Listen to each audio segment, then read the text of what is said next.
Welcome back, guys. James Hill, founder and CEO of Black Millionaires. And it's a chaplain of the culture here to expand ideas and grind your gears. Yes, we got some gears to grind. Let's get into it. City Boys is up.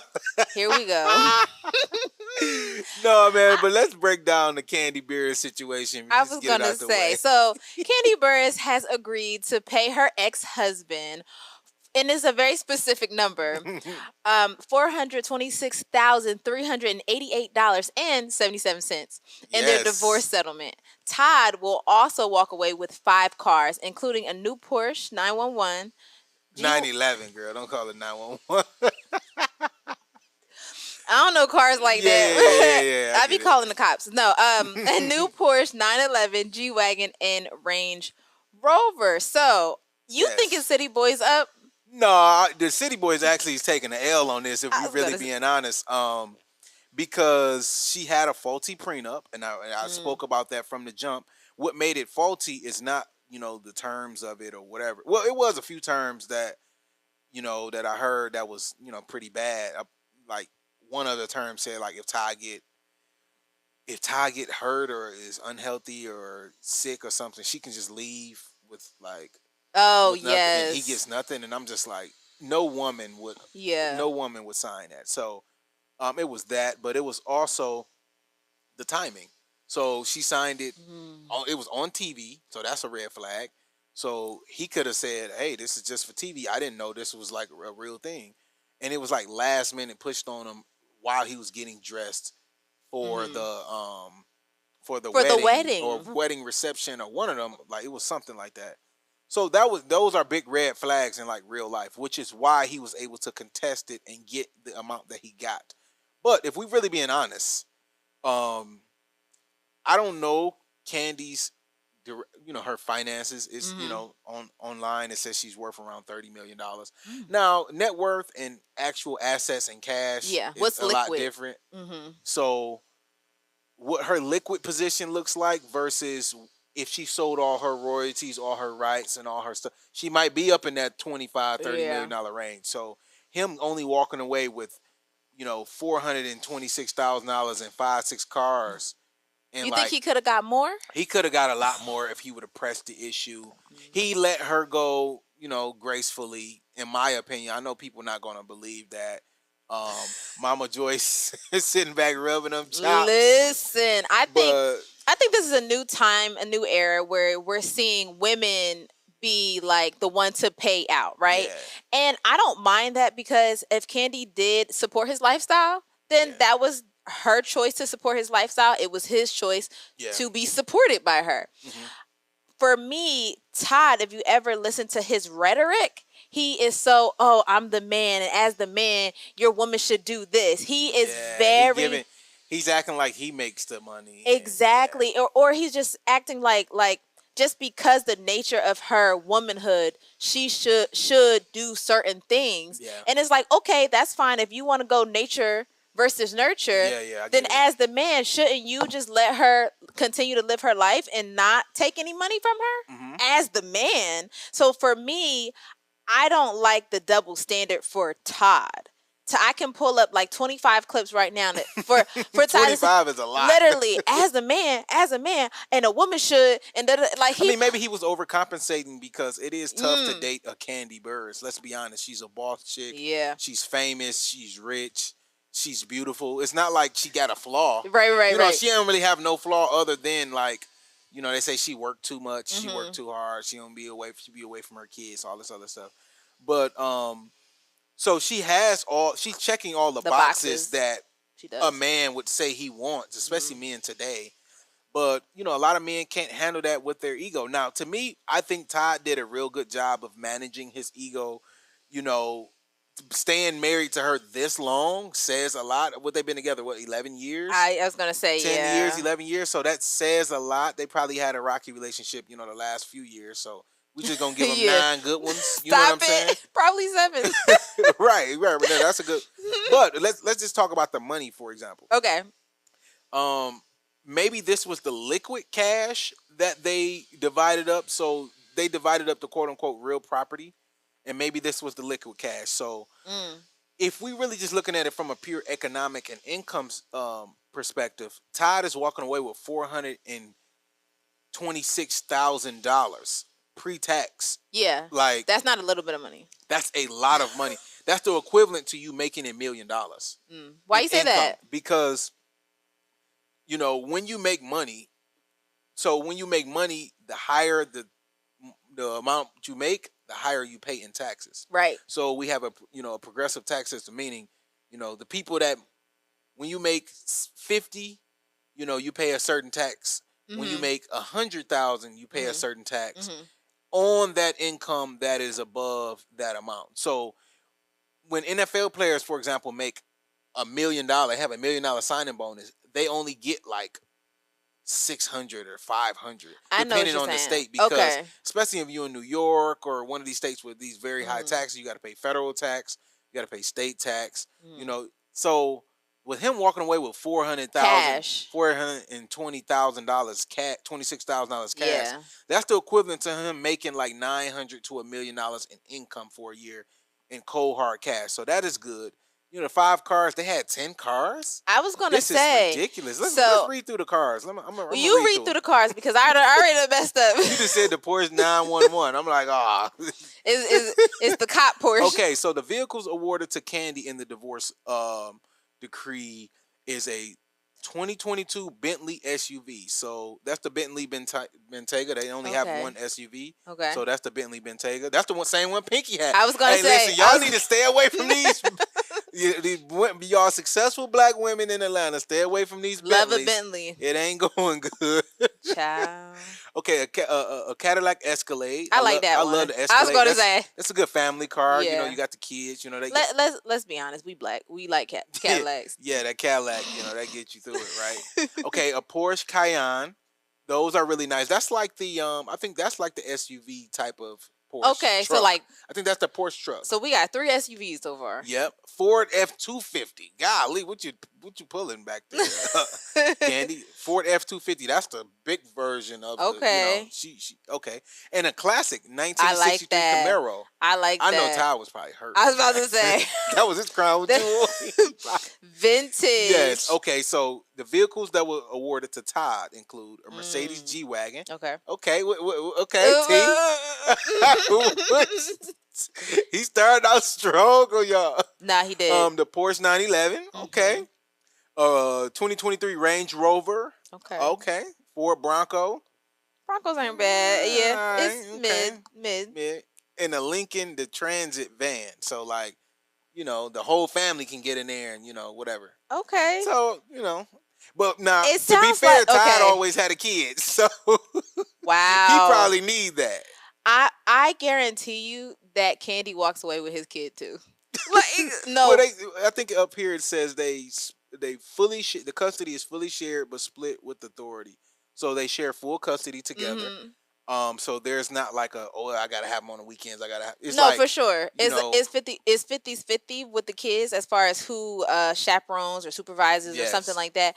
But Kandi and his oldest daughter got really close. Mm-hmm. So I wouldn't be surprised if his biological daughter sided with Kandi.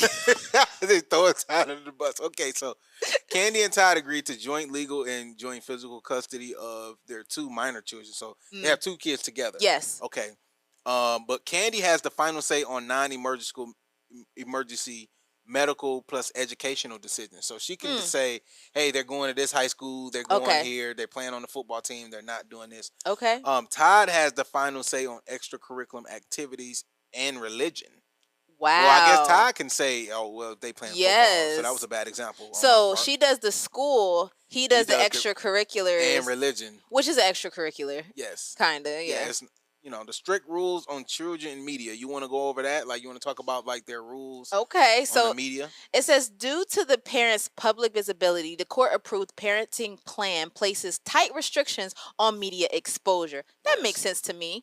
Yeah. Neither parent can film, post, or involve the children in commercial media activities without written consent from the other. Yes. Okay. Now, Why would you think they put that in there? Like what were they doing with the kids? Are they like See, popping, here's the thing. like the I did not really see them too involved in like marketing or advertising their businesses. You know, Kandi has kind of like a salacious kind of. Yeah, and then she got restaurants and stuff. But I think the kids are like mini influencers though. Are they? Yeah, I believe the kids are. Cause Todd like always be with the kids. That's true. Anytime some bad news come out, he just post up with the kids. No, I've seen him more so with Todd to be honest. And so which is interesting is for them not to be able to be in the media. I'm guessing outside of their own thing. So if the kids have their own stuff like for Nickelodeon, or if they want to do their own thing. Because Kandi might launch a show, Todd might get a podcast. Ain't no telling what's going on. Because I guarantee you, he's gonna get a podcast. No, the way he talks, I think he's gonna get it. He deserves a podcast. That'd be kind of a good show. Deserves is crazy. Yes, that'd be a good show, right? Also, any money earned from the children's appearances must go into account solely benefiting the children. Like I said, if they got a deal with Nickelodeon or Disney or something like that, all the money should be for them. To me, this tells me that like kind of similar to like a DDG Halle Bailey situation. If you're advertising your business, do not use the children to advertise your business. They're not billboards. Because DDG had Baby Halo on there printing money on his stream. I mean, the fans love him. Yes. Baby Halo is a little star, so he always doing something to go viral, and like Halle was not feeling that. So I can kind of understand from that perspective. This is the part that I was looking forward to. What? But I was disappointed. Child support. I don't understand why. And I kept telling him, I was like, James, as long as they're both going to be involved, you don't have to pay child support. So child support and alimony is $0. So, that's always. Do you agree with that? Yes. Yes, I definitely agree with it. But I'm just saying in divorces, that's always the funny part, that women be going crazy. Remember Mary J had to pay the alimony? Yes, that was. Oh my God, people be going crazy on those posts. I'm actually glad he did not want alimony or whatever the settlement came out to be. It wasn't something like that he required in order to settle, because I mean, that's probably why you got a lump sum though. I was going to say. That's probably why you just like, give my $500,000 and that is the alimony. That is the alimony. I mean, like I said, he's going to start some type of podcast. He's going to do some type of show because he has to continue working. And that's the part we never talked about, is he's famous now. Well, you don't think he's been famous? No, I mean, he always been famous for being her husband. Oh, now he's like. I'm saying he's on his own. He's still like, that's a part of like, that is going to allow him to make income, is my point. Like, he's always going to be able to live off the Kandi. I was with Kandi. His podcast is going to be Life After Kandi Burruss. Yes. A taste of that candy. That's a good name. I'm a trademark it. If my attorney is watching this, go trademark that and sell it to Todd. Get the domain name. Oh my goodness. But like, real talk, like he's always going to be able to have that name. He's been with her 11 years. Yeah. So remember when we was talking about the most profitable thing you can do is invest in like a rapper's girlfriend or a rapper's baby mama. He's kind of like the baby mama. Well, he is the baby daddy. He's the baby daddy of Kandi, and she's like, she's famous. So she's not as famous as him or not as beloved as him, but he has enough notoriety and fame. He can write a book. He can do a podcast. He can get speaking engagements. Here's the thing. I don't wish down on anybody, and I don't wish like anybody get divorced or anything. But this gave me like, I'm tired of being under Kandi's shadow, under her. Think so? Yes, I really think it was like, I didn't launch the way I wanted to, and I feel like, and I could be wrong. Maybe he wanted to be bigger. I think so. And here's the thing. With his lump sum of money plus all his cars, I hope he's able to parlay that into something that he really wants to do and really wants to enjoy. And then we'll see him sink or swim on his own. You can't blame Kandi anymore. You know what I mean? Like the way Nick Cannon felt about Mariah Carey. Yeah, that was. Yeah. And it's like, okay. I love Nick too, but that was kind of weird. Yeah, like she was Mariah Carey when you met her. But okay, fine. That's how you feel. Then, he actually didn't take anything from her. Well, I mean, I guess that's real then, because he just really was in his. I mean, he's Nick Cannon though. It's like, If anything, in any other relationship, It said Nick Cannon agreed to pay $5,000 monthly into a trust for the twins. Yeah. So it doesn't say that he took any money from her. Yeah. So I think that it's one of those things that if you really feel like the person you're with, for whatever reason, you can't launch or be the person that you want to be. Yeah. This is going to prove if you can sink or swim by yourself. Because imagine he messed all that money up. Yeah, if he messed that up. So the payment arrangements was $250,000 up front. So he's sitting good right now. Yeah. Hey, Todd, I need a loan. Listen. He's sitting good right now. So he got $250 up front, and then she has to pay the remaining, 200 and something thousand within 90 days. So he's going to be getting another lump sum. But she stays working. She just sold out or something. So, to me, this money is not she got out good on the lower end. Yes. But he got out kind of great. Good because he did sign a prenup. Mm-hmm. Even though, there were some technical difficulties that he could have pressed. But, You sound disappointed. Yeah. I am. Listen. Every single day in these courtrooms, women take advantage of men. See, okay. Hear me out. Let me go on my rant, right? And a lot of men don't agree with me on this. And I don't know how the women are going to feel, but I don't really care. Okay. Right? To me, men paying child support, the woman always lose. No matter what. Mm. If you are dealing with a good man and y'all break up, the calculations that no matter what, even if it's $2,500 a month, $2,500 a month is not that much money if that's what the calculations for you to pay. But let's be honest, that's like real money. Most dudes only paying $500-$600 a month. If anybody out here that got their job, anybody out here that got kids, it costs so much more money mm-hmm. to be involved and be every day with your child. So the woman loses actually when she gets to child support. No matter what the amount is, I don't care what the amount is. Mm-hmm. Even if it's like you're getting $100,000 a month, okay. If the person has to pay $100,000 a month, that means you were living a multi-millionaire lifestyle. Yeah.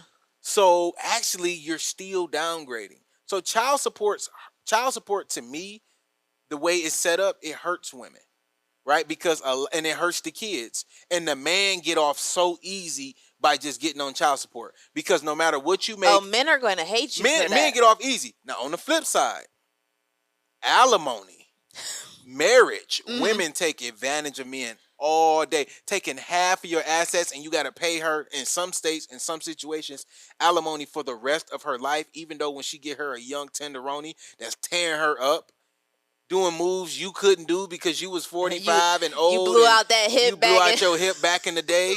You working as a plumber, and now she getting a young 32-year-old tenderoni like me tearing it up. Come on, bro. Like that's not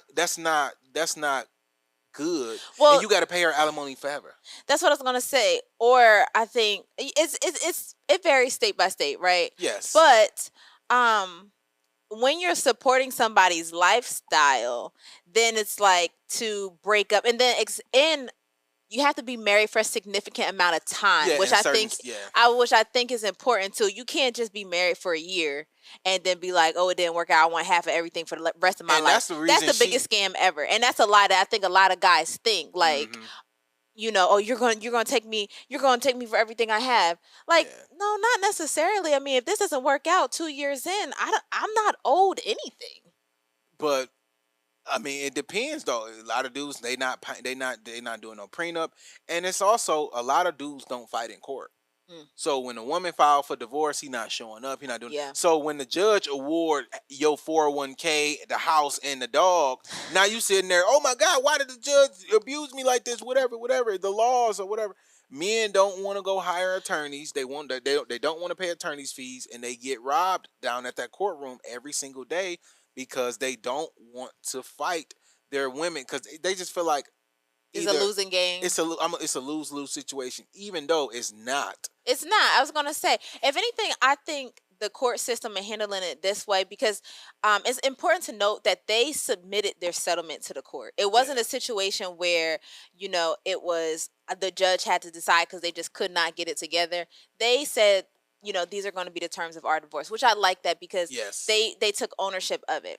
I think the reason why everybody loses in child support is because a lot of guys feel like if I'm paying for you, I don't have to spend time with you as as a kid. And I think that's where women really lose at. Yeah. And then also downgrading, because even though you say alimony is a lot, to your point about child support, it's still not what they had access to in the marriage. I think the problem is alimony. So you downgrade regardless, whether it's child support or alimony. You don't get the same access. I think alimony can be an upgrade because you're not only getting, you can get alimony on top of half of the assets. And in some states like Georgia, you can get more than half. Like Georgia is one of those states where it depends. Okay. Like, California is 50-50. A lot of community state properties is 50-50. Yes, and I think Georgia is a community state too. But the divorce laws is like, it depends. It's not a 50-50 state. We can fact check me on the community property with Georgia, but I don't think it is. I know California is, for example. Okay. But Georgia is, if you get a divorce, it depends on how the judge is feeling and the circumstances in the situation. No, it's not community property. I think I was thinking about common law. Yeah, no. So in Georgia, for example, right? Let's just say, for the sake of argument, you got a man and a woman, and the man is dogging the woman out. Yeah, I'm talking about leaving her. Let's say y'all got a little child that might be disabled. He's leaving the kid. He's not saying nothing to the kids. He's, he's driving a Escalade. And he got them catching a martyr on the bus. Oh, like, he's doing them all wrong. And she's submitting this and documenting. He got her, she living at her mom's house in the basement. He got the young whippersnapper living in her bedroom. He's doing her wrong, and she go submit this to the courts. A judge in Georgia can give everything to the wife. 80%, 90%. They can really take you to the cleaner. So Georgia is one of those it depends states. That's why I used to always think, like, why would somebody why do these big celebrities, for example, get married in California? Their divorce laws are so crazy. Actually, if you're dealing with a lot of money, you probably want to get married in a state where it's just 50-50. Yeah. Because you got $100 million like Cardi B, and you're in Georgia, it depends. I was going to say. He's submitting this document and say she was cheating on me. She even had a baby on me, Your Honor. The judge might take Cardi to the cleaners. I'm saying it's an option. The judge, he or she probably is not, but they have that power to do. And you don't even want to be in a state where somebody has that much power over you. That's a lot of power. I mean, I understand that side is like you don't want all your assets plus alimony and stuff like that, especially if you're worth a lot. But I've seen women and that's why I said we'll see what happens with Todd, because I've seen women get that alimony, get that half, and get the child support and don't know what to do with it. Well, yeah, because a lot of women submit their whole life to being the wife and the mother. That's what I'm saying. So now, you might be getting a little revenue coming in from the child support and alimony, but you don't even know how to acumen. You don't have no business acumen, no skills, you don't know how to invest, you don't know how to do anything. And then you got the kids 80% of the time, so you can't really do anything. So it's a lose-lose for everybody. It's not a winning situation at all. But I always say a lot of women, especially when they date men with assets and real money, they win in divorce court, but they lose in child support court. It don't matter how much money you get for child support, you still losing because you will be getting so much more if y'all was actually still together. So that's my crazy take. Thank you guys for watching. In order to continue to support independent journalism, I need you to subscribe to our page below. And also, if you want the full podcast and more exclusive content, make sure you subscribe to the Patreon. Link is in the description.